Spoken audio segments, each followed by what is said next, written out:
right, so we're going to go ahead and jump into our Pisces to see what you need to know, what needs to be revealed for you at this particular time.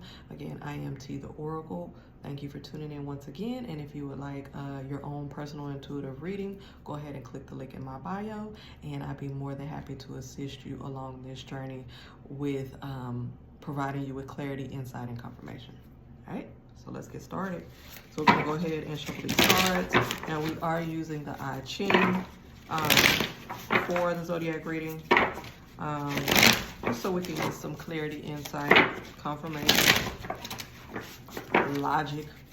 You know, I'm all about logic, because sometimes people be having their head so far in the clouds and operating in their third eye chakra and their crown chakra and in their spirit body and all this extra added stuff that is important, but at the same time there has to be balance. Your physical, emotional, and mental is just as important as the spiritual. All right, so let's see what card we're going to pull. So we're going to pull a card. There's going to be a number listed on there, and then we're going to go ahead and pull up the 𝐃𝐨𝐽 book to see what it says. All right, so this looks like it is actually number 6, I want to say. I thought it was like 16, but I think it's 6. So the pictures are also listed here to coincide to make sure. Yeah, this is 6, it's not 16. All right, so it says conflict, okay? So this is for you, Aries, Pisces. This is not the time for ambitious plans. It says inner and outer obstacles stand in the way of realizing your wishes. Avoid confrontation at any cost and beware of crooked maneuvers and the use of violence. To prevent the conflict escalating, seek the support of an independent authority that the opponents trust. This is not the time for important matters or decisions. Let them rest for a while, as you would not achieve optimum effect at this point in time. Even when you know your convictions and ideas are correct, you should give in. Consider that each of the people concerned can only see their side of the coin. So that's almost like there's like it's saying that there's like a gridlock. Like it's like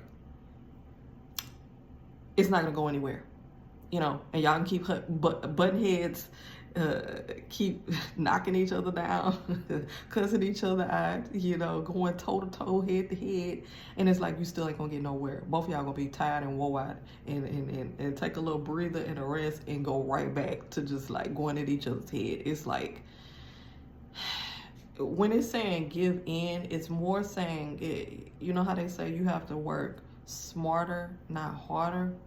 You over here fighting to the dear end. You gotta be smart and methodical about how you go about things. This is what this is telling me, okay? I'm interpreting it. This is what Spirit is telling me to you, for you to know. You have to be, you have to use a method of logic and sanity, because going toe to toe, head to head, eventually will lead to insanity, okay? It says, consider that each of the people concerned can only see their side of the coin. To avoid misunderstandings, you should include this in your considerations from the start. Don't try to enforce anything. Only careful yielding will lead you to success. And then it says, no change. The sign indicates a great disappointment. It is impossible that you start to understand. It is possible that you start to understand that you have regarded your personal convictions as generally valid truth and find yourself bitterly disappointed. Another thing that it's saying is, make sure that you don't get too close-minded to the fact where you're not able to see the other person's point of view. And even, it's always good to be open to see various points of views, how people view things, where their logic come from, which it can help you to better understand why they do what they do. Because sometimes we always look at the end game and be like, and we automatically just cut them off, but we don't understand why they did it. No one here is perfect. Our actions are based upon our life experiences. what we know to be true to us and how to handle certain situations. That goes for everybody. And so the way you would handle a situation when it arises may be different than the way the next person may handle that particular situation because of their life experiences. So you have to also put into consideration why, the intent. Why did they do that? So that's why I'm saying, you know, even if you examine the intent and the end and you still do not agree, at least you understand why. And when you see it in the future, something similar or damn near exact, you'll say, okay, I understand that. I might not agree with it, but I understand it. And I see where this person may need help. I might not be the one to help them, but, you know, later on down the line, I may be able to drop a seed and somebody else might could help them. Or it'll lead them down another path where they could be able to help themselves. You know, something like that. But, you know, all that bickering and going back and forth and bumping heads, fighting to the very end, all of that ain't necessary all the time. Man, preserve your energy. It is so important. Like, sometimes things are not worth your time and energy. And I know you've heard that before. You probably even said that. Like, some things you don't need to give your energy. You just got to sit back, analyze, pay attention, take mental note, and then see how to handle it from there. Okay? And let's see if there's anything important. Let's go to the baseline. Each one of these have lines. I'm not going to read all of these, but let's do the baseline and the 6th line. Baseline: early in a fight, it is possible to end it without losing face. Avoid conflicts with a stronger opponent. Even when you think you are right, all will work out fine in the end. The truth will prevail. That's what it's saying. So even if you know you're right, but the other opponent appears to be some type of way a lot more stronger in how they come across or how they implement their ideas, and they may win like it's a game. But at the same time, what I said before, you have to be strategic, okay? And in the end, you will prevail. Just take it slow, okay? And watch it play out. And then you'll know when to insert yourself. Okay, 6th line: if you fight until the bitter end, you will be victorious. But this victory does not lead to peace and will forever be questioned. This results in endless quarreling and arguments. Sometimes you gotta cut that ish off. You hear me? Question: is it more important to be right, or is it more important to win?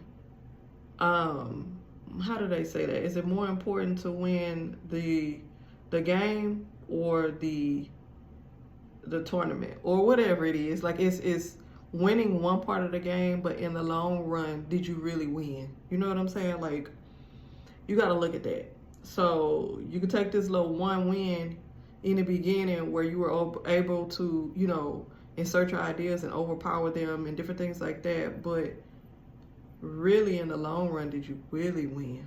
You know what I mean? Sometimes it's, and I'm not telling you not to speak up for yourself. I feel like this is not what Spirit is saying, but it's saying, again, you gotta be strategic.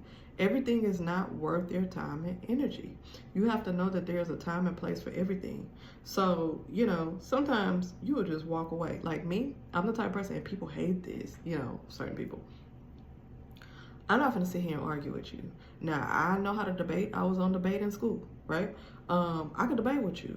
I can go back and forth with you. I love philosophical banter, mental stimulation, all that kind of stuff. I will psychological you out. You hear me? But at the same time, that still takes a lot of energy and breath, and understand what you need to give your energy to. So sometimes I just cut it off and be like, oh, I'm good. Or, yeah, let's go on and end it right here. Or, all right, you're right. And walk away.